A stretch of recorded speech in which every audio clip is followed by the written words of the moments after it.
국민의힘 내부 분위기가 좀 묘하게 돌아가고 있는 것 같은데요. 사실 민주당의 김민석 최고위원이 몇 달 전부터 계엄을 얘기했을 때 많은 분들이 설마 이런 얘기를 왜 계속할까 이런 반응을 보이기도 했었는데요. 김용현 국방부 장관 청문회 때도 이 얘기가 거론이 됐었죠. 당시의 얘기를 다시 한번 좀 들어보겠습니다. 야당 이틀막 국방부 장관으로의 갑작스러운 교체와 대통령의 뜬금없는 반국가 세력 발언으로 이어지는 최근 정권 흐름의 핵심은 국지전과 북풍 조성을 염두에 둔 계엄령 준비 작전이라는 것이 저의 근거 있는 확신입니다. 탄핵 국면에 대비한 계엄령 빌드업 불장난을 포기하기 바랍니다. 계엄령 준비 시도를 반드시 무산시키겠습니다. 한간에는 계엄령 대비를 위한 친정체제를 구축 중이다. 그래서 후보자의 용도가 그것이다 라고 하는데 저는 근거 없다라고 생각지 않습니다. 윤석열 정권에서 군내 실세로 통하는 후보자 김용현이 후보자의 학연, 충암고주, 육사구 그리고 근무연, 육사 38기와 수방사를 중심으로 해서 이른바 김용현의 3대 군벌이 형성되고 있다라고 진단하고 있습니다.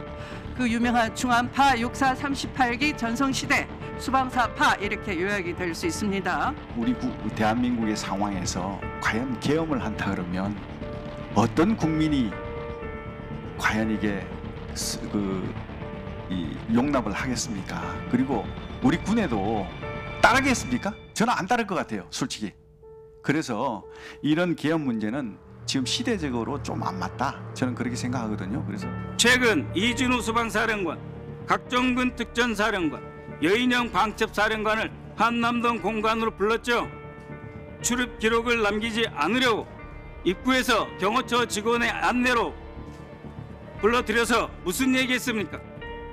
계엄 이야기 안 했습니까? 이런 어떤 사실이 아닌 것을 가지고 거짓 선동하고 정치 선동하는 자리가 아니라고 생각합니다. 네, 어떤 국민이 용납하겠습니까? 이렇게 답변을 했던 김용현 장관이 계엄 선포를 지금 건의한 것으로 알려진 거 아니겠습니까? 네, 그거는 아마 기정사실화되는 분위기예요. 이제 그렇다면 저렇게 공식적인 청문회 자리에서 저렇게 얘기를 해놓고 정말 지금 보도되는 것처럼 그렇게 건의를 했다 그러면 국방부 장관을 믿을 수 없다. 그리고 또 저 입장 자체는 개인의 입장이 아니잖아요. 대통령의 입장일 수 있는 겁니다. 왜냐하면 장관 청문회 나가는 그 장관의 답변 자체가 개인의 답변이 아니에요. 이 정부 전체의 답변을 대변하는 것이기 때문에. 그렇다면 대통령께서 어제 저녁에도 계엄령 선포하면서 저를 믿어주십시오 이렇게 얘기를 하셨는데 어느 대통령, 어느 국민이 대통령과 국방부 장관을 믿겠습니까?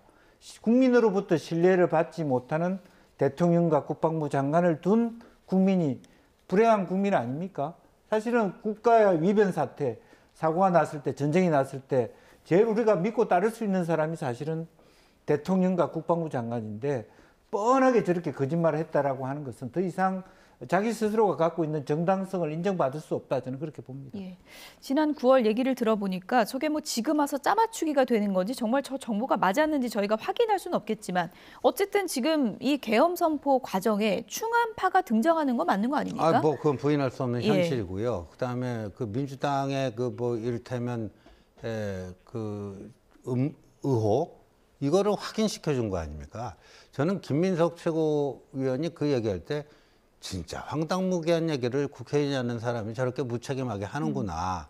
참 어이가 없다. 이런 느낌이 들었는데 그거를 맞다라고 입증을 해준 게 윤석열 대통령이었다. 참 이게 아이러니다. 그런 생각이 들고요. 그다음에요. 어제 그 비상계엄령 선포의 주요 사유로 삼은 게 반국가 세력의 준동이다 이랬는데요. 이런 식으로 초현실적인 45년 만에 비상계엄, 요건에도 안 맞고 절차적 하자도 있는 이런 비상계엄을 해가지고 이게 150분 국회 그때까지요. 만에 사실상 그 진압이 돼버렸잖아요. 진압이 돼버리니까 오히려 윤석열 대통령이 그 척결하고자 했던 반국가 세력이 정확히 누군지는 모르겠는데 그런 사람들이 오히려 더 활개를 치게 만들어놨어요. 그러니까 이런 그 초현실적이고 시대착오적인 발상을 어떻게 했는지 참 어이가 없을 뿐입니다. 반국가 세력의 준동. 근데 반국가 세력이라는 용어는 윤석열 대통령이 사용한 지 좀 되지 않았습니까? 이런 맥락을 봤을 때 그럼 계엄이라는 카드는 즉흥적인 게 아니고 오래전부터 생각을 했던 건가? 또 이렇게 보는 시각도 있는 것 같고요. 글쎄 뭐 얼마나 오래전인지는 모르겠습니다만은 가령 이제 어제 대통령께서 마지막 발언으로 저를 믿어주십시오라고 했거든요. 근데 그제 공주에 가셔서 저 믿으시죠 이렇게 얘기했다고. 그러니까 그만큼 사실은 뭐 오래 전부터 준비했다라고 말하기 어렵지만 지난 주말이나 이번 주 초부터 그런 논의를 하기 시작했다. 저는 그렇게 느껴요.